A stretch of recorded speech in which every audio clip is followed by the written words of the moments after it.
You're looking at that red can in the corner of your garage, the one you filled last summer. You already think it's dead. You already think that fuel is garbage now, and that if the power goes out tonight, that can won't crank your generator for more than a sputter.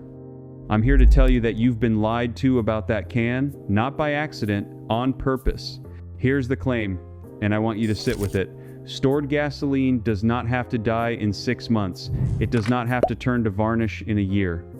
With 4 simple things, none of which need a permit, a contractor, or a single dollar of new construction, you can keep gasoline alive and burnable for 5 years, 8 years, in some cases longer than the pickup truck it was meant to fuel.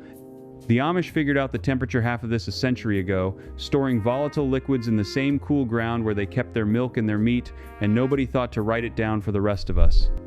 And the finale, the piece almost nobody teaches, comes from a fuel can designed in Germany in 1937 by an engineer named Vinzenz Grunvogel, and from a stabilizing chemistry that the shipping fleets and the electric utilities have quietly used for decades to keep millions of gallons of reserve fuel alive while they let you believe yours spoils in a season. This works in the house you already own, the garage you already have, the cellar under your feet right now. The first time I drove out to Holmes County, Ohio, and sat in a workshop lit by a single skylight, I watched an old man start a stationary engine on gasoline he told me had been sitting in his spring house for over 3 years. I didn't believe him. I stood there like a fool waiting for it to cough and quit. It never did. It ran smooth as the day he pumped it, and I drove home that night angry because I had thrown away more good fuel in my life than that man had used in a decade. So let me take you through exactly how gasoline dies, why almost everything you've been told about it is half true at best, and how a handful of families who never depended on the grid kept their fuel alive while the rest of us were told to pour ours down the drain every spring. Start with the thing that everybody gets wrong. When people say gasoline goes bad, they picture it evaporating, like a puddle drying up on the driveway. That's not what happens in a sealed can. What actually happens is chemistry, and it's a fight between your fuel and 2 enemies. The first enemy is oxygen. The second is heat. And once you understand those 2, you understand 90% of everything that follows. Gasoline is not one clean substance. It's a soup of dozens of different hydrocarbons, some of them light and eager to react, some of them heavy and stubborn. When air gets to that soup, oxygen starts grabbing onto the lightest, most reactive pieces. Chemists call it oxidation. You and I would call it going stale. The oxygen reacts with those light compounds and turns them into new, heavier molecules. Those heavier molecules start clumping together. First they form a sticky gum. Then that gum hardens into a brown, lacquer-like varnish. That's the crud that plugs a carburetor jet. That's the sludge that glues a float in place and turns a good engine into a paperweight. Now, here is something worth sitting with. Gasoline as we know it is barely 120 years old. Before the automobile, it was a nearly worthless byproduct of making kerosene for lamps, and refiners sometimes dumped it into rivers just to be rid of it. When the car changed everything and gasoline suddenly became valuable, the men who stored it in barrels and tins learned the hard way what it did over time. The old petroleum handbooks from the early 1900s already warned about gum forming in stored motor spirit. They already knew that fuel left standing grew sticky and sour. This is not new knowledge. It is old knowledge that got buried under a century of convenience, back when you could just drive to the corner and buy more, and nobody needed to remember how to keep a barrel alive. Here's the number the average homeowner has heard, and it's the number that scares people into wasting fuel every year. Gasoline in an airtight container is considered good for about 6 to 9 months. That's the figure you'll find quoted everywhere, and I want to be honest with you, it isn't a lie. Under ordinary conditions, in an ordinary garage, with ordinary pump gas, that's about right. 6 to 9 months, and it starts to slide. But that number is a trap, because it describes gasoline stored the worst possible way, and then it lets you believe that's the best gasoline can do. It's like saying a man can't run because you only ever watched him try with his shoelaces tied together. The 6 to 9 month number isn't a law of nature, it's a description of neglect. And once you learn what causes the decay, you can slow every single part of it down. So here's the first crack in the story you were told. If oxygen is the enemy, then the amount of air trapped in your can matters more than almost anything else. A half-empty can is half full of air, and that air is a reservoir of oxygen sitting there, waiting, reacting with the surface of your fuel every hour of every day. Two men can buy the same gas on the same afternoon. One stores it in a can filled to the brim, the other stores it half full and screws the cap down loose. A year later, one has usable fuel and the other has varnish, same gas, same shelf, different amount of air. But air is only the first enemy. And here's where it gets darker, because the second enemy wasn't fully your grandfather's problem. It's a newer one. It was added to your fuel, sold to you as progress, and it is quietly the single biggest reason your gasoline dies faster today than it did in 1975. That enemy is ethanol. Walk up to almost any pump in America and look at the little sticker. It'll say something like, may contain up to 10% ethanol. E10, they call it. 10% of what you're pumping into that can isn't gasoline at all. It's alcohol, made mostly from corn. And they'll tell you it burns cleaner and it supports the farmer and it stretches the fuel supply, and maybe some of that is even true, but nobody at that pump tells you what ethanol does when you try to store it. Ethanol is hygroscopic. That's a $5 word for a simple, brutal fact. Alcohol attracts water. It pulls moisture straight out of the air. Every time the temperature in your garage rises and falls, the air inside a partly filled can breathes in and out, and that humid air carries water vapor, and the ethanol in your fuel reaches out and grabs it and holds on.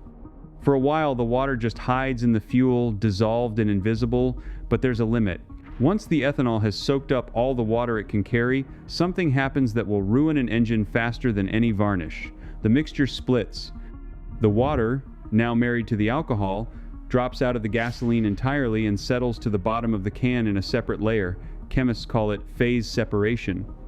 And that bottom layer, that corrosive slug of water and alcohol, is exactly what your fuel line sucks up first. It won't burn. It corrodes metal, it eats the fuel system alive, and the gasoline floating on top has now lost a chunk of its octane and its punch. And here's the timeline that ought to bother you.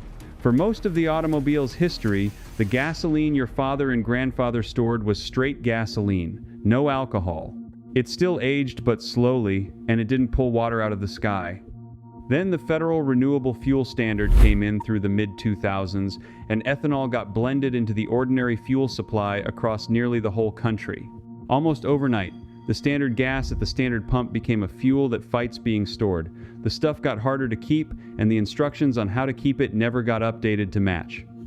A generation of Americans learned that gasoline dies fast, and most of them never realized the fuel had been changed underneath them, that their grandfather's gas and their gas were not the same liquid at all. This is the part that makes my blood boil. The same additive that was sold to the public as cleaner and greener is the reason a can of modern gas can turn on you in a single humid summer. They changed what was in your fuel, they never changed the label on how to store it, and the burden of that landed on you, in the form of dead generators and ruined mowers and fuel poured down the drain. Somebody benefited from that ignorance. It wasn't you. So here is the first real key, and it's the one the old-timers and the Amish suppliers already knew. If you want fuel that stores, you start by refusing the ethanol. Ethanol-free gasoline, sometimes labeled E0 or sold as recreational fuel or marine fuel, has no alcohol in it to grab water, and it stores dramatically longer. Where E10 might give you 6 months, clean ethanol-free gas stored right can give you years. It costs a little more at the pump. Around Lancaster County, I watched families drive past 3 cheaper stations to reach the one that sold real, alcohol-free fuel, and they weren't being foolish. They were paying pennies now to save gallons later. They understood that the cheapest fuel is the fuel you don't have to throw away. And what I just handed you, that one distinction between E10 and ethanol-free, is only a single doorway into a much bigger house. Because everything the Amish know about running a home without the grid follows this exact pattern. There is a public version, the one the companies are happy for you to believe, and there's the buried version, the one that actually works. I spent 2 years putting the buried version down on paper, room by room, the heating methods, the cooling without electricity, the pantry and root cellar systems, the pest control, the off-grid fuel and power tricks like the ones you're hearing right now. It's called the Complete Amish Home System, and there's a limited time offer on it running right now, linked in the description. With a QR code on your screen, you can scan from where you're sitting. I put it together for exactly the person watching this, the one who's tired of being sold the neglected version of the truth. Now, let me get back to your fuel, because choosing the right gasoline is only the first of the 4 keys, and the next one is the one the Amish mastered before there was a gas pump anywhere in this country. Because here's the next question, and it's the one that separates a person who stores fuel from a person who stores fuel that lasts. You've got the right gas, you've kept the air out, so why does one man's fuel still last 3 times longer than his neighbor's when they did everything else the same? The answer is temperature, and this is where the story stops being about chemistry class and starts being about the ground under your house. I told you oxidation is a chemical reaction. Here's the thing about chemical reactions that nobody explains at the hardware store. Their speed depends on heat. There's a principle in chemistry worked out and named after a Swedish scientist named Svante Arrhenius back in the late 1800s, and it describes exactly how much faster reactions run as things get warmer. For the kind of slow oxidation that ages fuel and oil, the rule of thumb is stark. For every 18 degrees Fahrenheit you raise the temperature, the rate of oxidation roughly doubles, and the storage life is cut in half. Read that again, because it cuts both ways, and the second way is a gift. If raising the temperature 18 degrees cuts your fuel's life in half, then lowering the temperature 18 degrees roughly doubles it. Drop it another 18 degrees and you've doubled it again. This is not a small effect. This is not a 10% improvement. This is the difference between a can that dies in a season and a can that's still good when your grandkids are grown. Now think about where the average American stores gasoline: in an attached garage, or worse, a metal shed out in the yard. In July, that shed can hit 130, 140 degrees inside. The fuel sitting in there isn't aging 1 year per year, it's aging 3, 4, 5 years per year. Then in January, that same shed drops below freezing, and the can breathes, and the humid summer air it swallowed condenses into water. You built the perfect machine for killing fuel, and you didn't even know it. You were told to keep gas in the shed for safety, and nobody mentioned that the shed was an oven. Here's what the Amish did, and here's why that old man's engine in Holmes County ran on 3-year-old gas without a hiccup. They never stored anything volatile up in the heat. They stored it in the ground, or against the ground, in a root cellar, in a spring house, in the cool corner of a stone-walled basement dug into the hillside. And the ground has a secret that no shed on stilts can match. A few feet down, the earth holds a nearly constant temperature all year round. In much of Pennsylvania and Ohio, that ground temperature sits somewhere around 50 to 55 degrees, summer and winter, day and night. It doesn't spike in July, it doesn't crash in January. It just holds steady and cool the way it has since before this country had a name. Let me put real numbers on that shed, because the math is uglier than most people guess. Say you buy good ethanol-free gas that kept cool would give you 4 solid years. Now put it in a metal shed that averages over the year 30 degrees hotter than that cool cellar would. 30 degrees is nearly 2 full doublings of the reaction rate. That 4-year fuel is now aging close to 4 times faster. Your 4 years just collapsed to roughly 1. You did everything else right. You bought the good fuel, and the location alone stole 3 years out of 4. That's not a rounding error, that's the whole ball game, decided by which door you walked through to set the can down. The Amish didn't need to read a paper by Arrhenius to know this. They knew it in their bones because they used that same cool ground to keep milk from souring and meat from spoiling and potatoes from sprouting. They understood, in a way most of us have forgotten, that cold and steady is the great preserver.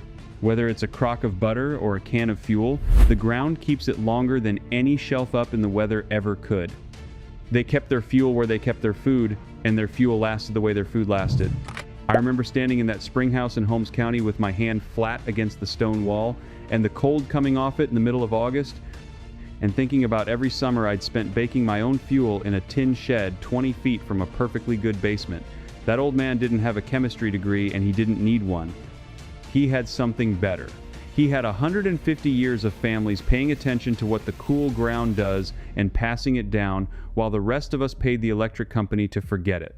Now, if you already own a house and you are thinking this only applies to people building from scratch or to people with some fancy underground bunker, stay with me, because this next part is specifically for you. You do not need to dig anything. You do not need a permit. You do not need to pour a foundation or hire a soul. If your home was built before 1980, there's a very good chance you already own the exact storage environment the Amish paid for with sweat. It's called a basement. Older American homes, the ones built when people still expected to keep a coal furnace and a canning pantry, sit on real basements dug well into the ground, and the coolest corner of that basement, the one on the north side, against the foundation wall, farthest from the furnace, holds much of that same steady cool the root cellar had. If you've got a basement like that, you have a fuel vault, and you didn't know it. The floor against the outside wall is your 50-degree shelf.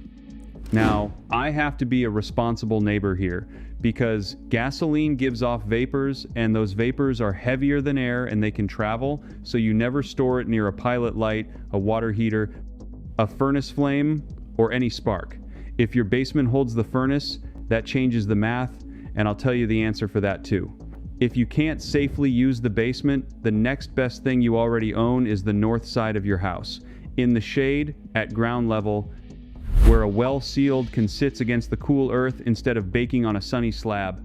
A cheap outdoor storage box on the shaded north wall, tucked low against the foundation, will hold your fuel dozens of degrees cooler in summer than that shed in the middle of your yard. You already own the cool ground. You were just storing your fuel in the hottest spot on your property, instead of the coolest. Do only this one thing: move your fuel from the hot shed to the cool ground, and you may have just doubled or tripled how long it lasts, for free, this weekend, with nothing but your own two hands. But temperature is the second key, and even a can of ethanol-free fuel sitting in a perfect 50-degree cellar is still fighting the first enemy I told you about, oxygen. And the way you beat oxygen brings us to a piece of engineering so good that two world powers went to war carrying nearly the same design. Let me take you back to Germany, 1937. The country is rearming, and its army has a problem every army has always had: fuel. Moving it, storing it, keeping it from leaking and spoiling and blowing up. The old fuel containers were flimsy tins that split at the seams and leaked from every joint. So the military handed the problem to an engineering firm named Mueller in a town called Schwelm, and their chief engineer, a man named Vinzenz Grunvogel, designed something close to perfect. It was a flat, rectangular steel can holding about 5 gallons. We call it the jerry can today, jerry being the old slang for a German soldier, because when Allied troops first captured these cans in the desert campaigns, they took one look and realized the enemy had built something far better than anything they had. They copied it, seam for seam. That's how good it was. You lose a war of engineering when your enemy steals your gas can and admits it's better than his own. There's a story worth telling here, because it shows just how valuable this design really was. When the war reached the deserts of North Africa, the British and Americans were still using their old flimsy fuel tins, and those tins failed so badly that by some accounts a third of the fuel shipped to the front leaked out and was lost before it ever reached a tank or a truck. A third poured into the sand by bad containers. Meanwhile, the Germans were moving their fuel in Grunvogel's sealed steel cans and losing almost none. Allied officers saw captured German cans, saw fuel that hadn't leaked and hadn't spoiled, and understood they'd been beaten by a gas can. They rushed to copy it, and the design they copied is, in its bones, the same steel jerry can you can still buy today. When a container is good enough to change the movement of armies, it's more than good enough for the mower gas in your garage. And here's what made it better: because every detail of that can was a lesson in how to store fuel, and every one of those lessons still applies to the can in your garage. It was welded steel, not folded tin, so it didn't leak at the seams. It had a real gasket and a cam lever cap that snapped down and sealed airtight, not a loose screw top that let the fuel breathe. The recessed seams and the cross-shaped stampings on the sides weren't decoration. They let the metal flex as the fuel expanded in heat and contracted in cold, so the can never split. And here's the detail I love most. the one that shows how deeply Grunvogel understood the problem. The can was designed to be filled to a precise level, leaving a small, deliberate air pocket up under the handles. Just enough space for the fuel to expand on a hot day without bursting the can, and small enough that it barely fed any oxygen to the fuel. Not too full, not too empty. A controlled, minimal pocket of air engineered on purpose. That is the whole secret of the container, and it's the third key. Steel, not plastic. A real airtight seal, not a loose cap. And filled nearly to the top with just a small, deliberate space for expansion, so there's almost no oxygen trapped inside to feed the decay. Now compare that to what most people buy today, a thin plastic jug from the hardware store. And here's a fact that will change how you shop. Plastic breathes. It is not a perfect barrier. Over months and years, oxygen creeps right through the walls of a plastic can, and the light fuel vapors creep out. A plastic can is slowly leaking and slowly rusting your fuel with air it can't keep out, even with the cap screwed down tight. That's why the container the two greatest armies of the 20th century fought to control was made of sealed steel, and the container they sell you at the corner store is made of the cheapest plastic that'll hold its shape. One was engineered to preserve fuel, the other was engineered to hit a price point. So who benefited from you never learning this? Ask yourself who profits when your fuel dies on schedule. The company that sells you more fuel next spring, the station that sells you the ethanol blend that can't be stored, the maker of the cheap plastic can that breathes. None of them are villains in a cartoon. But every one of them has a quiet interest in you believing that gasoline just naturally dies in 6 months and there's nothing to be done, when the truth, sitting in an engineering archive from 1937, is that a properly sealed steel can was solving this problem before your father was born. The knowledge existed, it just wasn't pointed at you. So now you've got 3 of the 4 keys, and look at how far we've come from that scared 6 to 9 month number. Refuse the ethanol, and you've stopped the water. Store it in the cool ground, and you've cut the aging in half, and in half again. Seal it in steel with the air squeezed out, and you've starved the oxygen. Stack those 3, and you're already years past what the hardware store told you was possible. But there's a 4th key, and this is the one I promised you at the start, the one almost nobody teaches, the piece that takes fuel that would last a couple of good years and pushes it out to 5, 8, even 10. This is the finale. And like the jerry can, it comes from a world most homeowners never see. Here's the thing about fuel stabilizers. Most people have heard of one brand, the common one you find on a hook at the auto parts store, and it's fine. It'll buy you a little time, maybe stretch fuel to a year or so, and because that's the only stabilizer most folks ever meet, they assume that's all a stabilizer can do. They assume it's a minor helper. That assumption is the last thing standing between you and fuel that outlives your equipment. Because there is another world of fuel treatment, and it doesn't live at the corner auto parts store. It lives in the fuel farms of shipping companies and the reserve tanks of electric utilities. Think about it. A power company that keeps a backup generator the size of a locomotive can't refill its fuel every 6 months and pour the old stuff out. A cargo ship that crosses an ocean can't have its fuel turn to varnish halfway across. These operations store enormous quantities of fuel for years at a stretch, and their entire operation depends on that fuel firing when they hit the switch. They cannot afford the 6 to 9 month lie, so they never believed it. They use industrial-grade fuel stabilizing chemistry built for exactly this, and one of the best known of these treatments is made by a company called Power Research out of Houston, Texas, sold to regular people under the name Pri-G. And here's the part that made me sit up straight when I first read it, the part that feels like buried treasure. This industrial chemistry doesn't just slow fuel down from going bad. It does something the average person doesn't believe is possible.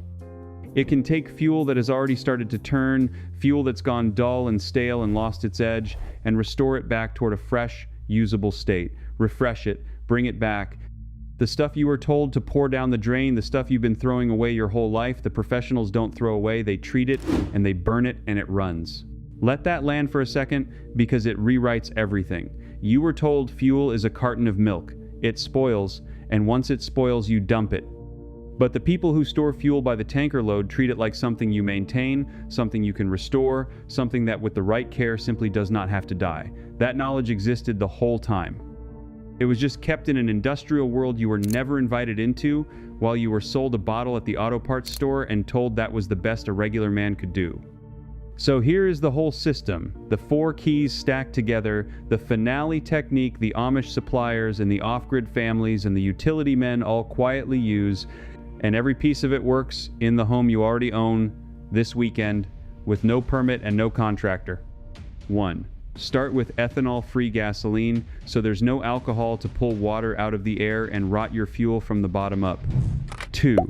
Put it in a sealed steel can, the design a war was fought over, filled nearly to the top with only a small deliberate space for expansion, so there's almost no oxygen trapped inside to feed the decay. 3. Store that can in the cool, steady ground the Amish always used. The north corner of an old basement, against the foundation, away from any flame. 50 to 55 degrees, holding all year, cutting the aging in half and in half again, exactly the way that cool earth kept their milk and their meat for generations. 4. Dose it with industrial-grade stabilizer, the kind the shipping fleets and the power companies trust, and redose it once a year. That's the piece that carries fuel past the point where untreated gas would have surrendered, and the same chemistry can walk back fuel that's already begun to fade. And let me show you what those 4 keys are actually worth in dollars, because this audience respects a real number. A single bottle of industrial-grade stabilizer treats dozens of gallons and costs less than a couple gallons of gas. Ethanol-free fuel runs maybe 50 cents to $1 more per gallon. A surplus steel can is a one-time buy that outlives you. Set against that, look at the other side of the ledger. The man who dumps and refills 15 gallons every single spring, year after year, because he believes it all goes bad, is pouring the price of the fuel plus the price of a whole tank's worth of waste down the drain annually and buying a new plastic can every couple of years when the old one cracks. Over 10 years, the neglectful way costs you many times what the careful way costs.